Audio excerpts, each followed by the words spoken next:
In this video, I'm going to be telling you why waiting for interest rates to drop is going to cost you more money. I'm going to tell you common mistakes that most buyers overlook, and it's going to change your perspective on the market. So let's jump right into it. What's going on, guys? My name is Cody with eXp Realty. I help sellers get the most amount of money and help buyers find the next best deal. Be sure to like and subscribe if you want more valuable content just like this. And be sure to check out all my social medias if you want more valuable content. But without further ado, let's jump into why waiting for interest rates might be your worst nightmare and it costs you more money. So number one, what is the problem? A lot of people really want to wait for interest rates to drop. And there's a big caveat. While yes, it could be a beneficial to wait for the interest rate drops, especially as I'm recording this video, brick and mortar just predicted another big interest rate cuts coming in September. But also it can be great news for sellers, but can also be bad news for buyers.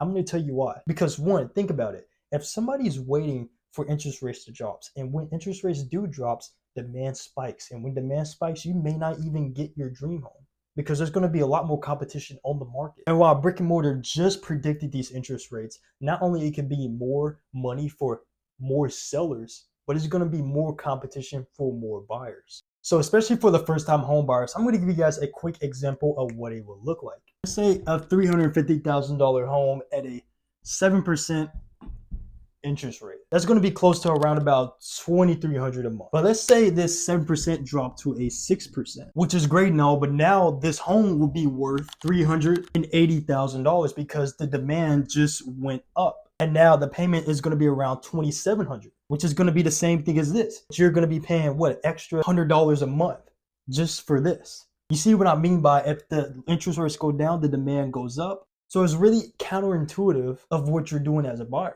And now you just paid $30,000 more for the house and you can't refinance that.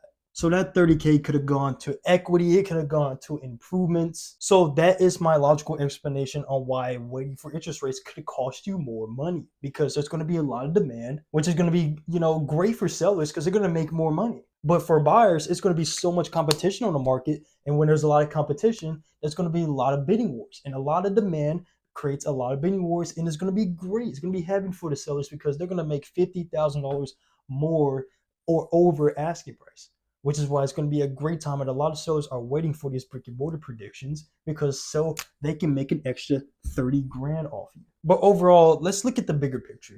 Obviously waiting is going to cost you money. And, obviously a lot of people are still not happy with the current interest rates that are today. But overall, what I'm saying is you can always refinance this interest rate, because of course a lot of people don't want to be at the 7 or the 6%, but if interest rates do officially get cut next month back to around about the low 5s, you can always get that refinance. You can't refinance where you're paying 30K above asking price. You can't get that money back.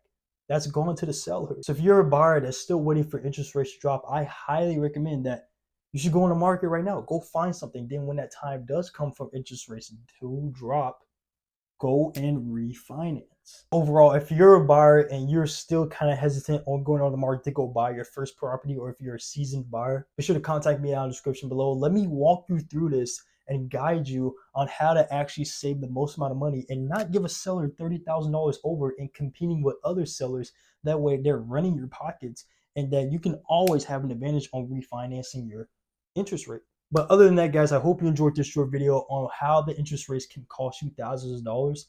I hope you guys enjoyed the video. Be sure to like and subscribe if you want more valuable informational videos like this. Be sure to check out all my social medias down below. Without further ado, guys, I hope you enjoyed this video.